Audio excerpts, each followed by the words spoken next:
Alright, we're back and our dough has been rising here for a little while, and you can see it's visually increased in size. It hasn't doubled or anything, but that's perfect. This is just what we want to start shaping our bread. So I swear I haven't touched it since the last video, just been letting it sit on the counter, letting it do its thing.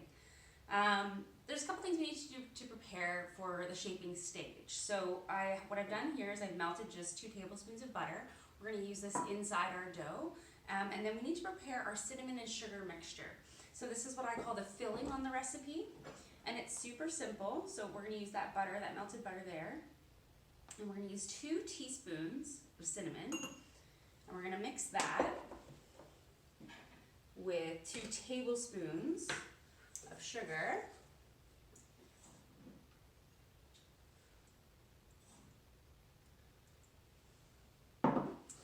And we'll just give this a little toss, just to combine it. I'm just going to use my measuring spoon here. There you go. Super simple. We're going to set this off to the side. We're going to need it in a minute. And one thing I have also prepared is my tray that I'm going to bake it in. So this is just a square pan. You can use a tin pan, you can use anything. You can use oval, it doesn't matter, whatever you have, just it'll be fine. And depending on the size of the pan you have, will determine how big you want your cinnamon buns to be. So with this square pan, I'm going to try to get 9 cinnamon buns out of my dough. So I have this prepared. It needs to be greased, so I've just lined mine with butter, but if you prefer, you can use parchment paper. Whatever works for you. Make sure there's something in it, otherwise you'll have a sticky mess and it'll be very hard to get out of the pan when it's done. So now I'm just going to take my dough here and throw it onto my counter. And we'll get this out of the way. And okay, I have my dough. It's feeling pretty good. It's got definitely has a dry side to it, with the top dried out, because I wasn't folding it at all during the process. I wanted to just keep it so that you saw everything I did. So if you folded yours, it'll prevent it from drying out. You can also cover it with a wet towel. That might help prevent it from drying out. But even if it dried out, it's going to be fine. So what I'm going to do here is just kind of shape it into a bit of a square, or a bit of a rectangle, really. We'll pull this a little bit. But that'll just help us maintain a good shape as we start to roll it. So I've got my rolling pin here too. And I'm really just going to roll this as much as it'll let me.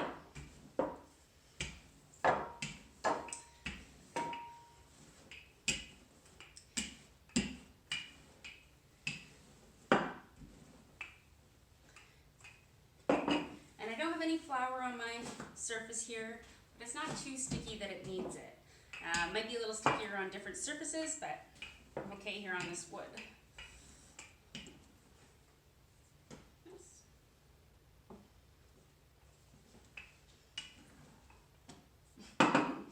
Okay, I said it wasn't sticky and then it started sticking on me, so sticking to my rolling pin. You can use a little bit of flour here on your rolling pin, but really try not to incorporate too much flour, because otherwise you'll have a big floured mess in the middle of your cinnamon bun, which won't taste great.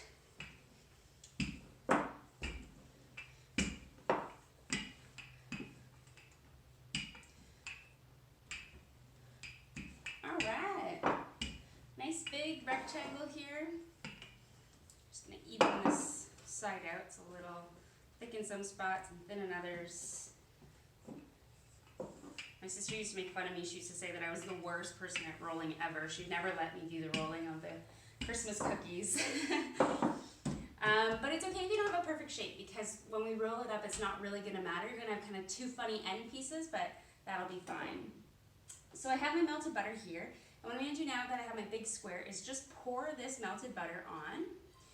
I'm going to just use my spatula to get all the butter. And if you're using, I've made cinnamon buns that are vegan before, so if you're using a butter alternative, that's fine.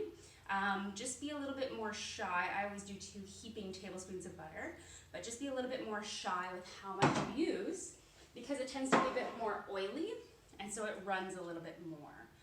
Whereas butter will start to harden and not be such a problem. Now the key here is to get it on the whole surface, so spread it out evenly, get it right to the edges. Don't worry about making a mess. You can clean that up later.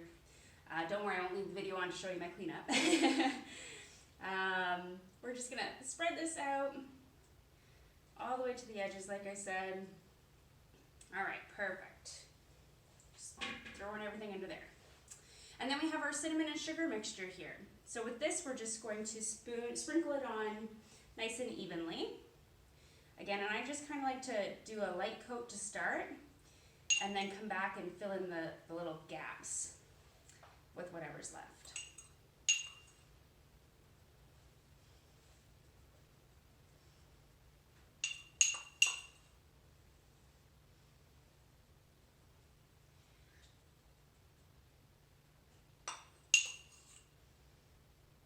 And again, we want to make sure we're getting right to the edges because we're going to eat all of this. We're not going to let any parts go to waste. So if you like extra cinnamon buns, you can also add more, make a little bit more of this mixture to really fill it in, but I feel like this is kind of the perfect amount for me. And I'm just going to take a spoon here and just kind of smooth this out a little bit, just because it never really goes on quite as evenly as I'd like it to. So just give that a little spread. Some sugary spots. Just try to move it over and get nice and close to the edge on the side. Great. Okay, now shaping is very easy, but it's made even easier if you have a bench knife because you can keep your fingers clean. I'll show you how to do it with and without. So first of all, we're just gonna fold this edge over, just like create a little shelf for ourselves. And then we're going to kind of pull it back and then roll it forward. So pull it back, kind of pinch it and pull it back, and then roll forward.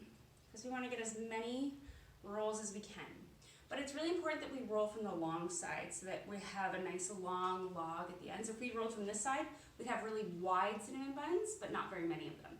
This way we're going to have a lot of cinnamon buns. We're going to cut them this way, and they won't be too thick. So I'm just going to keep on doing this, pull and turn, pull and turn.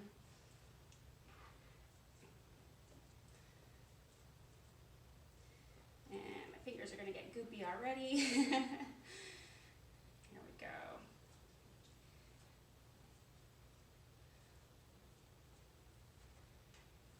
And then I'm just going to push this up for the last little bit here. Keeping it nice and tight. Don't let it get too loose. If it gets too loose, it'll kind of be funny shaped. All right. And there we go. We have our nice long log. I'm going to move this closer. And now what we can do is we can start to cut our dough into our cinnamon buns. So I was going to aim for 9, but this log is pretty long. So I'm going to do maybe just, I'm going to cut the ends off, and I'll bake these ones separately. I'll show you how they turn out. And then I'm going to try to get this into 9 pieces. So let's see here.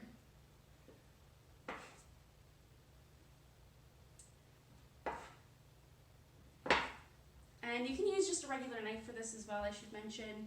It's pretty nice and sharp. You want to kind of press right down and through the dough.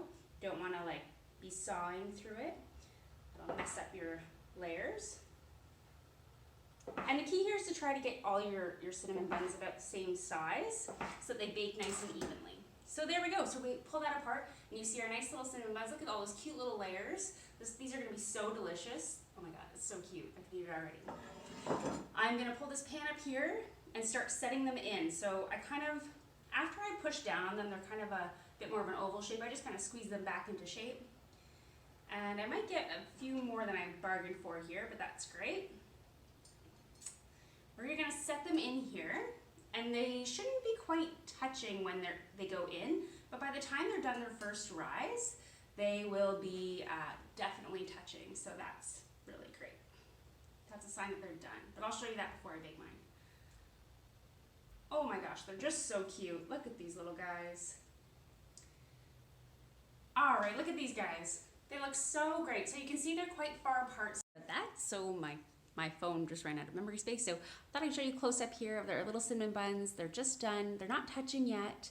And I'm gonna let these rise. I'm gonna cover them with a damp towel, let them rise, and they are gonna start to fill in some of these gaps. And once they started to fill in some of these gaps in the pan and start touching each other, then I'll know that they're ready to bake. So that's gonna be about 2 to 4 hours on the counter. And I'll come back and show you what they look like before I put them in the oven. And I'm gonna put my 2 little end pieces there in another smaller pan, and we'll bake those too and see how they turn out. So we'll be back in a couple hours.